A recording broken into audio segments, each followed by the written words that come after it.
We've got another Oddisode coming for you. We appreciate you guys tuning in a couple extra times a week, and we really appreciate our guests that have been on the show. If you're a new-time listener, check us out. Subscribe. We're Oddity Files, the podcast, and we bring you creepy, cryptid, otherworldly stories that we find on the internet. We have a huge library to go back and binge on. We appreciate your time. Remember, stay safe, stay healthy. Weird is the new cool, and ghost on. Guys, welcome back to another Oddisode. Kitsy here with J. Allen Cross. I've been a huge fan of his on Instagram for years, actually, and I happened to catch one of his Instagram lives the other day. And first and foremost, love this guy, just putting it out there. But why don't you go ahead and tell us a little bit about you? Hi, Kitsy. It's so great to be on the show. I was so happy when I got your message wanting me to be on here. So just a little bit about me. I am a practicing witch as well as a paranormal investigator who lives here in Northwest Oregon. And I pretty much spend my time with the ghosts and other spooky people and things. And I help people in my local community as well as online with my witchcraft skills when I can. I've also recently opened up an Etsy store, a very small Etsy store, so that I can send items and objects and things like that to people as well. That's amazing. But yeah, I'm mostly just kind of haunting the Pacific Northwest and getting to know our spooky people and helping them out when I can. That's fantastic. I love that. So I did notice recently on Instagram, you posted something about doing online classes, which will probably come in handy since a lot of people need some things to do. Why don't you tell us a little bit about that? Yeah, I was thinking I'm bored. Everyone else is probably bored. So it's time to learn some witchcraft. And people have been asking me for classes for a while. And I've been a little bit hesitant. But given everything going on right now, I have plenty of time. So my first class I've rolled out is a class on candle magic that will be dropping on the 19th of this month. So in about a week now. I'm very excited about it. We're almost full, but there are some spots still available. So if anybody wants to jump in on that, my Instagram handle is at Oregon Woodwitch, and you can sign up and find more details there, as well as stay up to date on other classes that are coming out. I think the next one I'm going to be dropping is probably going to be on mojos in the Hoodoo tradition. So we will see where that goes. Like I said, I've been following you for years, and I just kind of read your stuff and I look at your pictures. I didn't know a whole lot about you until I watched your Instagram live. It was very informative, talking a little bit about yourself and the things, your abilities, things like that. But I don't know if I recall you went over how you got into all of this. Do you mind doing that? Sure. It's kind of a funny story. So I come from a gifted family. I'm what's known as a hereditary witch, which means that it runs in my bloodline. And my mother, we all have different psychic abilities. My sister and I believe, match up pretty much. But my mom is an animal communicator. So she's what's commonly known as a pet psychic. Oh, wow. Yeah.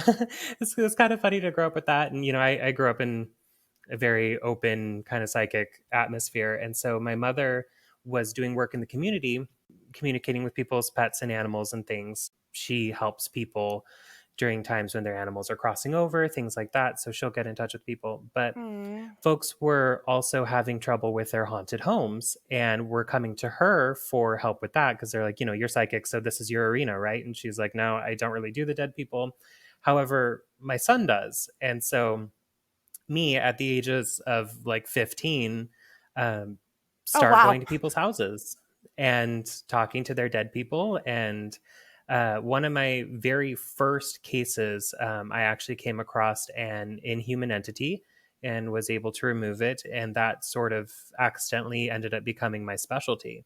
So I did this work solo. I did paranormal investigation, all of that by myself for a number of years, starting as a teenager. Yeah, as a teenager by myself, which is not always the smartest idea, but I did survive it, thankfully. And it wasn't until probably about 6-7 years ago, after I had moved to Portland, that I met up with a wonderful woman by accident at a psychic fair who asked me to join their paranormal investigation team out of the greater Portland area, a team known as White Light Paranormal Insight. But I serve on White Light Paranormal Insight as both a psychic medium and occult specialist, which means that I kind of deal with their more woo-woo cases if it looks like someone has been dabbling in witchcraft. Things like that are a huge cause of why a lot of people have hauntings. But I've been working with them for about the last 6-7 years, and I've really enjoyed it because we have a very similar mission. We don't really show up to take photos and leave. We like to help people as much as we can. We like to help the spirits as much as we can too, and make sure that everyone is safe and everything is fixed up at least as much as we can before we leave. That's amazing. I love that.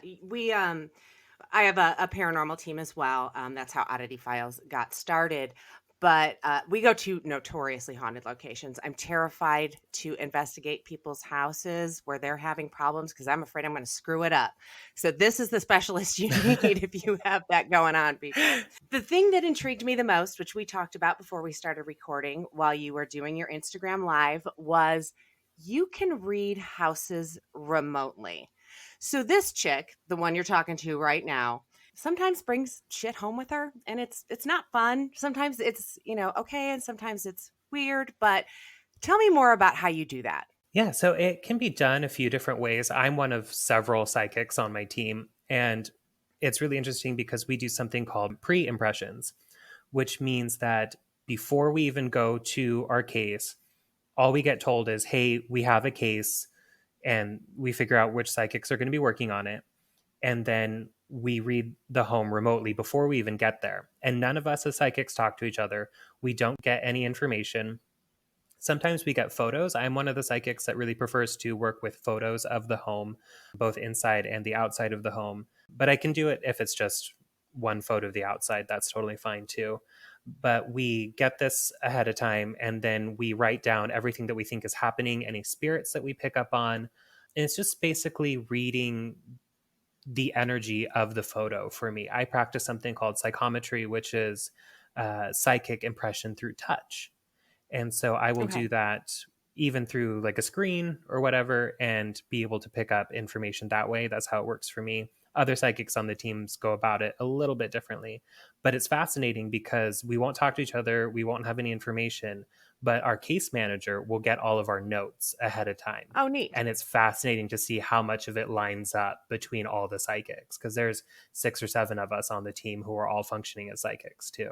So it's very interesting to see that overlap before we even get there. That's cool. And 9 times out of 10, I'm sure it jives up just perfectly. And that's going to be so amazing and just such great confirmation for you guys as well. Yeah, it's really interesting, especially because sometimes one of us will have one piece of the puzzle and then the other psychic will have the rest of the story. And then together we can make the complete picture, which is really interesting to watch that happen. That's cool. And you kind of wonder if, if one's getting one part of a story and another one's getting another part of a story, if it's just the ghosts just making it a game for you guys. I don't know. It sounds kind of cool. Sometimes they do that. They do like to kind of mess around and play a little bit of telephone sometimes. But it's interesting to see how the psychic thing works because, even when people have paranormal experiences, 3 people can be in the same room when a ghost appears, but then one person will have seen it, the other person will have heard it, and like the third person might have either done both or maybe they smelled it. Everyone kind of picks up on a different layer or wavelength of it. And so it's interesting to kind of see where we all sit through that, and then we can kind of create the whole picture together. Absolutely. That's how I'm usually the one that hears stuff that nobody else hears, and 9 times out of 10 I'll see the stuff that nobody else. I don't claim to be psychic or an empath. I'm batshit crazy is what my fellow investigators call it. But it's neat how they kind of pick and choose who they want to communicate with, who they want to show themselves to. And I think it's why everybody's so freaking obsessed with this shit. For sure, because it's always strange. And I always tell people that when it comes to the paranormal, the truth is always stranger than fiction. A lot of times people think that the movies are the weird, scary part. But when it comes to real life, it's always much stranger than anything you would have ever thought of or written in a scary story or a scary movie. It's always much weirder. Oh, I mean, yeah, as investigators, we'd love to have, like the movie Paranormal Activity really happen, but it doesn't. It's more of a puzzle and putting the pieces together. Absolutely, yeah. Cool. So tell us a little bit without giving too much away, because I know you've got your classes coming up, but I've loved watching you show pictures of and give a little bit of information away about your candle magic? So, candle magic is a really interesting form of magic. It's pretty simple, which makes it rather popular among a lot of people. It's the kind that you'll see most often. But the way that candle magic pretty much works is that wax, like any object, picks up and records energy. So, I was talking earlier about doing psychometry, which is psychic reading through touch. And that works on the same principle, the idea that the objects around us are constantly picking up energy. And certain items are better at it than others. So things like cloth pick it up really easily, but then they also lose it pretty quickly. But things like metal, Okay. it's harder for them to pick up the information and record it, but when it does, it stays for a lot longer. So wax is kind of a good in between because it's fairly hard, but it's also pliable. So what we essentially do is we get the wax to record our intention, what we want from it. We tell it what we want, and we basically put our desires into it. And then when we light it, we're essentially feeding our desires, our wants and needs up into the flame, which is then sending out our intentions, our wants and needs, our desires as heat and light energy into the world, which is a Oh, really great way to go about it. that's super interesting. I don't call it candle magic, but I have an intention candle. I always buy black candles and I hold it in my hand and I put my intention into it and I hope and that by the time it burns down that my intentions are out there in the universe now. It sounds like it's kind of the same thing. Yes, exactly. That's exactly how it works. And, you can do it all kinds of different ways. It can be very simple like that, or, you can think about it in another direction where a lot of times burning candles is sort of a religious thing. And as a kind of a Mexican Catholic witch practitioner, the idea behind candles too is that when you light it, you are getting God's attention too. So there's so many different ways to think about it as, either an act of faith or, energy being recorded in something, or it's all different language to say the same thing. But yeah, your intention candles are most definitely candle magic. That's so cool. Well, thank you, sir. I always wanted to be a witch. So, are there other aspects aside from being Catholic and do you dabble in hoodoo or voodoo or anything like that as well? Or do you just stick with, what you know?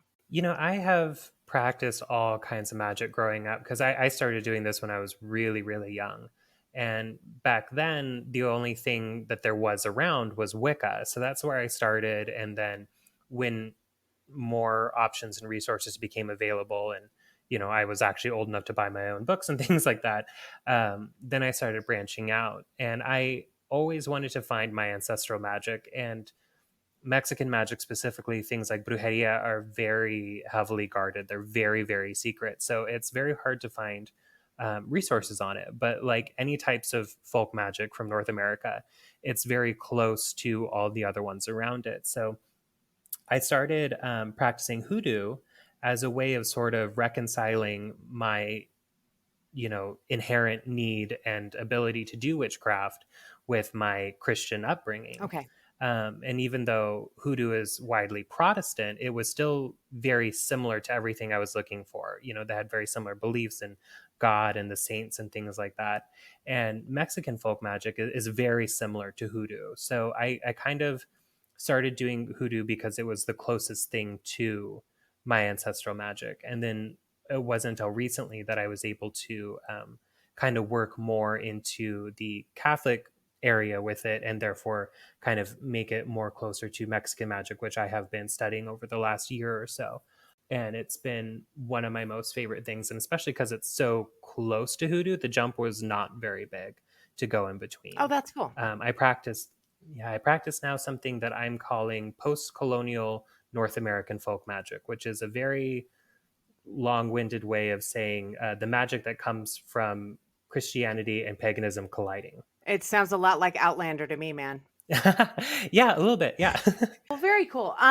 So do you have any investigation? Well, I mean, nobody has a lot of anything planned here for the very near future, but do you guys, are you actively taking homes to investigate or how does that work for your team? We are currently taking them at the moment.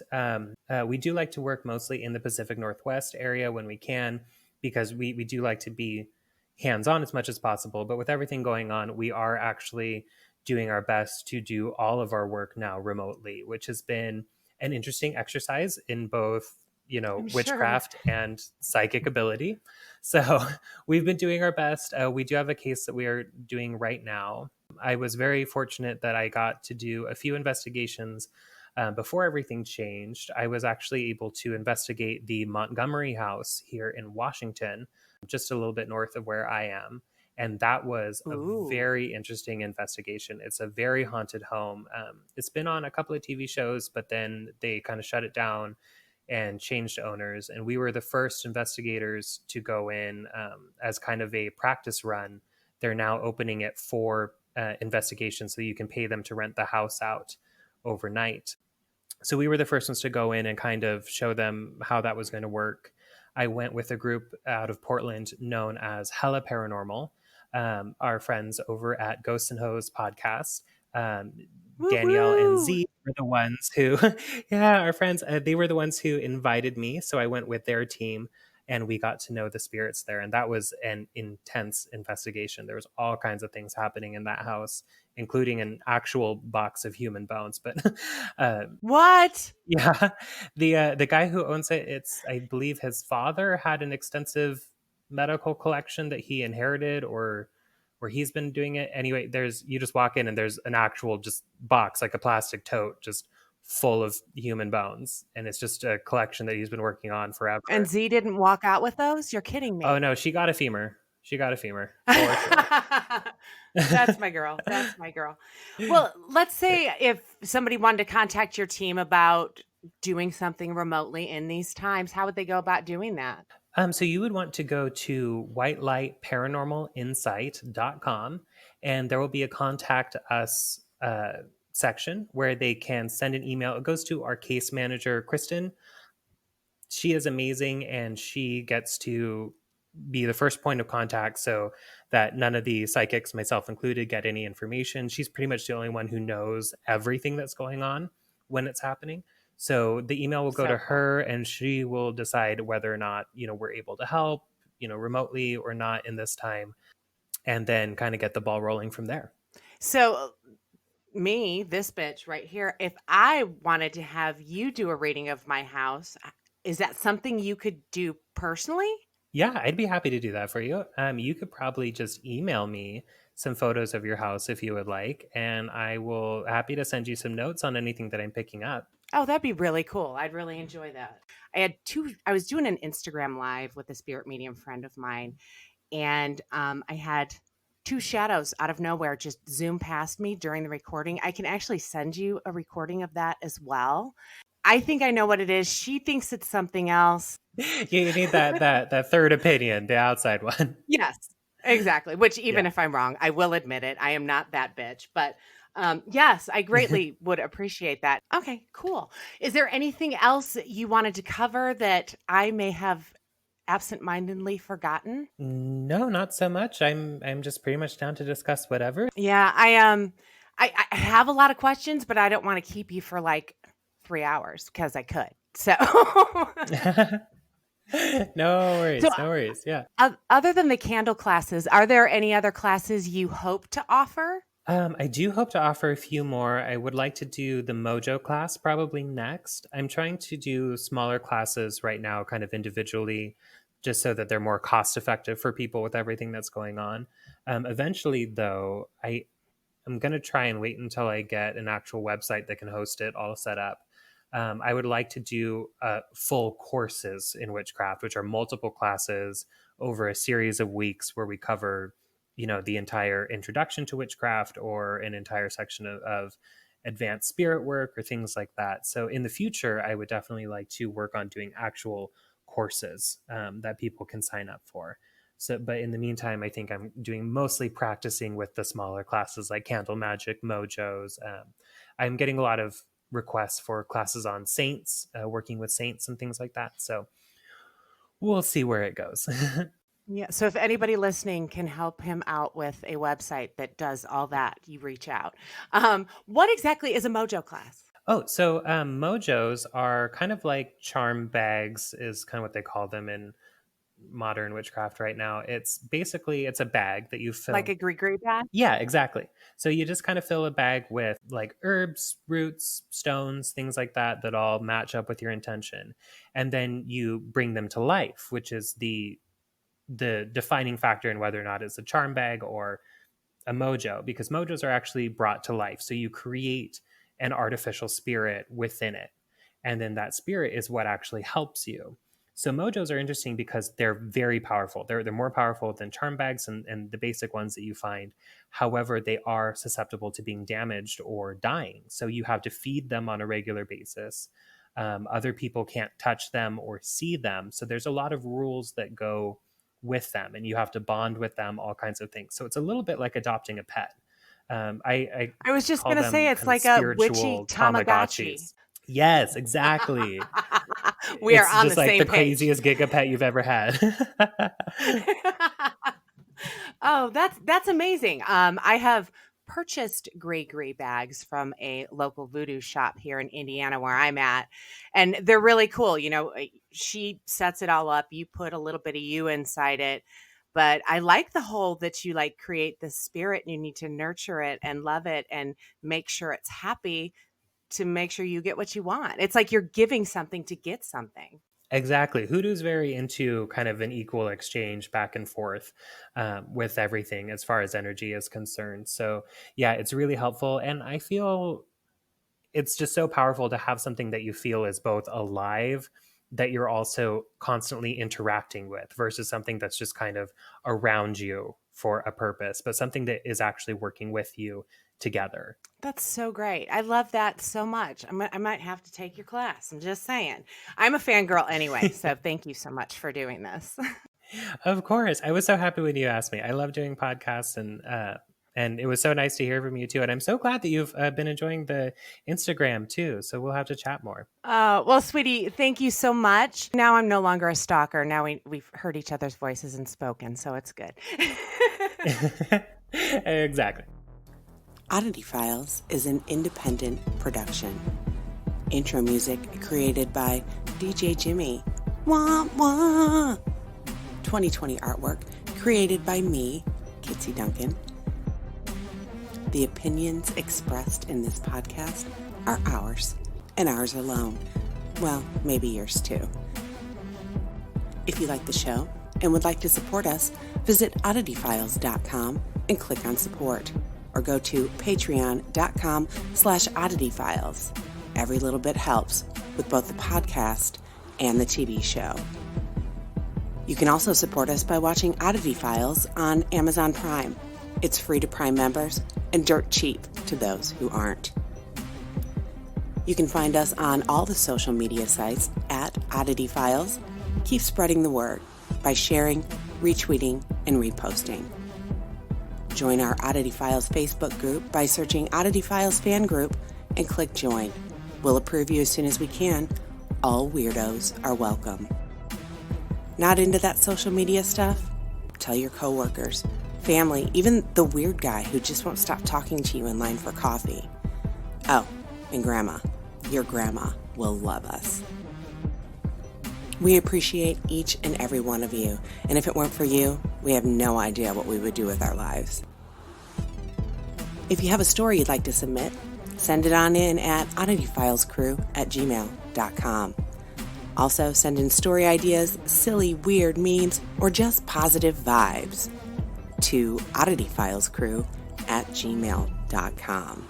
You can also call in and leave that in a voicemail. Call us at 317-300-6699. To contact us about an appearance, reach out at kitsy@oddityfiles.com. When you have a sec, rate, review, and subscribe. We know it doesn't sound like much, but it really helps us get up there in the podcasting charts. And remember, kids, weird is the new cool. Ghost on.